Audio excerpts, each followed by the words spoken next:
Hello, everyone, and welcome to this episode of the Lunar Podcast. In this episode, we're going to talk about water and water symbolism.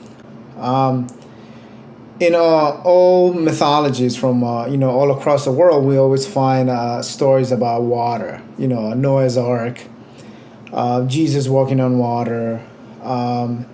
In psychology, you have this idea of the subconscious, which is associated with the waters, the ocean, right? And in meditation, the idea is to calm the waters of the mind, to still the waters. So it's a very interesting symbolic idea that also has psychological effects. So that is what we're going to be exploring in this episode. So, to begin with, a cultural definition of the waters. Culturally, in the culture, you always hear the term called when people say, you are ruffling the waters, right? Ruffling the waters. And that may be when, somebody says something that kind of like stirs up somebody's mind the wrong way, right? So in the culture, we're always, ruffling the waters, and if you look out in social media, social media, the internet, it's all about stirring the news, right? The news is a perfect example where it's all about ruffling the waters, stirring people up, so that they can have this effect of like a shock effect, and for them to have a response of like, wow, look, how dare these perpetrators do this, right? So ruffling the waters is a very common cultural example. So it's real, right? It's a real thing, right? Stirring up the waters in either an audience or the person that you're engaging with, it's a real thing, right? So now let's go a level deeper. Let's go biblical. In the Bible, you find cases of water symbolism all over the place. First place you find is in Genesis, right, where God created the heavens and the earth, and He separated the heavens from the waters. Now, an interesting thing is that, well, why would you separate the heavens from the waters? Why would you keep things separate? So the heavens represent a beautiful place where everything is perfectly manifested. So the implication there is the waters is something that sort of is destructive, right? If something is destructive to paradise, then it has to be kept separate, right? And that is the implication between, in that story of Genesis of creation, that the waters represent something destructive. And we can clearly see that here on Earth, right? Most people think that, the ocean is beautiful. It's beautiful. It's a beautiful place. They look at pictures of it, or maybe they go on a sailing boat. But a closer look at it, it's not what it looks like, right? The ocean has a lot of mysterious creatures in there. How many times have we heard cases where people go to the beach and sharks decide to show up? Or jellyfish, right? People get stung by jellyfish all the time. So the ocean is not, it's a nice place, but it's not paradise, right? There's mysteries in there that can really harm you in the case of sharks and jellyfish. Now, that doesn't mean we should live in fear and be afraid of it, but, we all have to, swim responsibly, but we get the idea, right? Storms, right? When the winds are stirred up, right? And the moon causes the ocean to sway, right? So we can clearly see that from the distance, we can romanticize the ocean, but it's actually a very dangerous place. But apart from being dangerous, there's also treasures, right? There's hidden treasures in the ocean. So it is a place that has to be explored cautiously, right? And in the Bible, you have all these Noah's Ark, right? This idea that, there was a great flood that destroyed, beings, except for those that took refuge in Noah's Ark. Now, the idea there is that, well, evil, which in this case the water represents evil, became so tumultuous that it destroyed itself. So, water represents the evil forces, and they got too strong, and sort of the Noah's Ark and the creatures in Noah's Ark, they took refuge in this ark so that evil can destroy itself, right? And then when the waters went back to being calm and steady, then the divine creatures can come back out, right? So that is an example there of the dangers of the waters in biblical stories.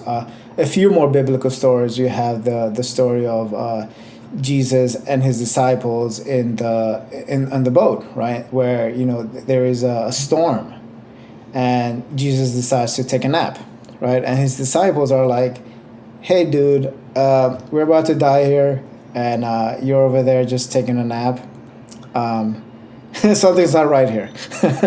And then Jesus, tells them, you guys have little faith, right? And he, with a swift, arm gesture, he calms the waters and the winds. And this is where his disciples, say, who is this man that even the winds and the waters obey him? So the symbolism there is that Christ is a divine heavenly being, and he has control over the waters, right? He is above the influences of evil, right? So that's a very interesting water symbol there. And of course, the famous one is walking on water. Now, in the same episode of Jesus Does Weird Things, he teaches Peter how to walk on water, right? So as he is approaching the boat, his disciples who are on the boat, they didn't recognize him, but then they recognize, oh, that's Jesus. And then he tells Peter to walk on water, to focus on him and to start walking on water. And he does it. Peter actually walks on water for a little while, but then he gets distracted by what? His surroundings, the waters, the ocean, the winds. He starts getting distracted by it, and then he falls underneath. He falls below the waters. And then Jesus goes, "Come on, dude, have a little faith. Have I taught you nothing?" So water symbolism is all over the Christian stories. You can also find these in other world mythologies, right? Now, let's go to psychology. In the field of depth psychology, we have this idea of the subconscious, right? Which this is an idea that was proposed and presented, and it is very heavily supported by Carl Jung and his disciples. So the waters is the subconscious, right? Things get stirred up, and they come up from the hidden aspects of our mind, right? So our mind is considered an ocean, right? And we're only seeing the surface of it. And there's a lot of energies that are beneath the surface, right, in the subconscious. And the purpose, and the purpose of doing depth psychology work is this idea of individuation, another Jungian term, which is to explore these hidden energies within the subconscious so that we become more individuated, so that we can become more whole, right? But the only way for us to do that is by stirring the waters. Stirring these, hidden sea creatures, right, and overcoming them, and then turning them into allies. Hence, why you have the tarot, right, the tarot cards, where there are these symbolic images that represent energies hidden within our own mind, right, within our own subconscious. And the purpose of tarot meditation is to meditate on, let's say, the first card, which is the Magician, and to discover that energy within us that is hidden beneath the waters. And we are, by meditating on it, what we're doing is we are becoming one with it. you have the same idea in Buddhist psychology, where in Buddhist psychology you have these deities, these figures, these statues that they represent hidden energies within the mind. And by, meditating on these deities, what they call guru yoga, you become one with them. So you become one with the Buddha, one with Avalokiteshvara and the other Buddhist deities, and you acquire their powers, right? So you integrate these energies that are hidden within the subconscious, below the surface of the waters, right? And in the idea behind doing work in depth psychology is to do precisely that. Hence the new field called archetypal psychology, right? Now, my last point, art and music. Here is a clear example where, people are fascinated by, the effect that art and music has on us, both as creators of art and consumers of art. So musicians, they go into their studio and they start playing with sounds, samples, melodies, chords, and it stirs up the waters of imagination. And these things rise up and they start getting inspired by it. So this is why musicians love making and playing music, because it stirs up those waters, right? And it's both an enchanting place, but also a challenging place, right? We are exploring the mysteries of our subconscious, and we are, as we overcome the limitations of our own thinking, we find new treasures. And artists, whether it's visual artists or musicians, or poets or writers, whatever the genre of art may be, that's the essence of it, is that you are exploring the hidden treasures beneath the waters. A good example is, the very successful author J.K. Rowling, the author of Harry Potter.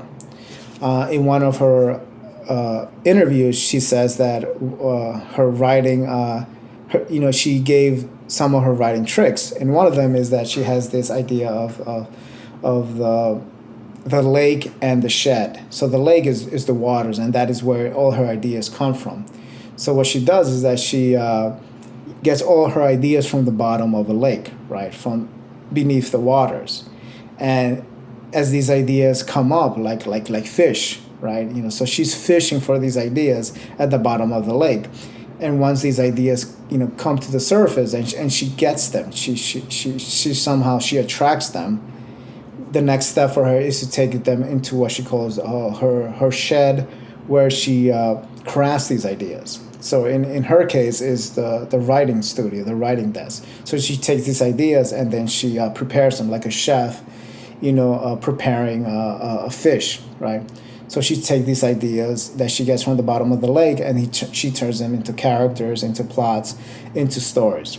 So J.K. Rowling, one of the most successful writer of all time, has this as one of her tricks on how to create ideas, which she directly links to water symbolism.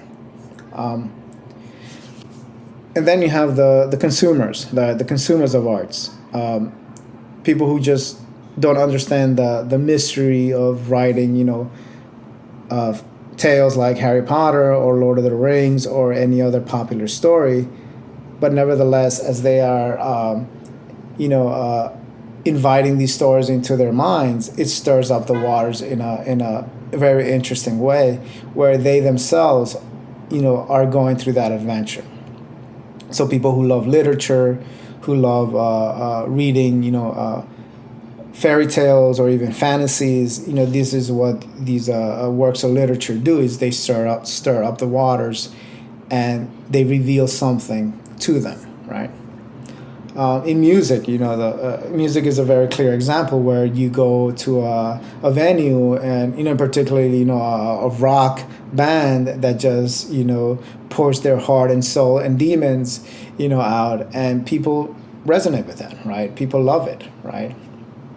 So there is a clear example where people love going to music venues and diving into the waters that their favorite band is orchestrating. So in conclusion, this symbol of the waters is very universal, and it appears in in literature, in culture, in music, in biblical stories, in myths, in psychology. It's all over the place, and it is something that we should get acquainted with at a deeper level. And one of the really good tools to really explore the hidden treasures beneath the ocean of our waters is the tarot, right? By meditating on these symbolic images of the tarot, what we're doing is we are meditating on the hidden images that are hidden right beneath our nose, our mind, the subconscious, the waters of our mind. So this concludes this week's episode of the Lunar Podcast, and hope it stirred up the waters in a both challenging and also entertaining way.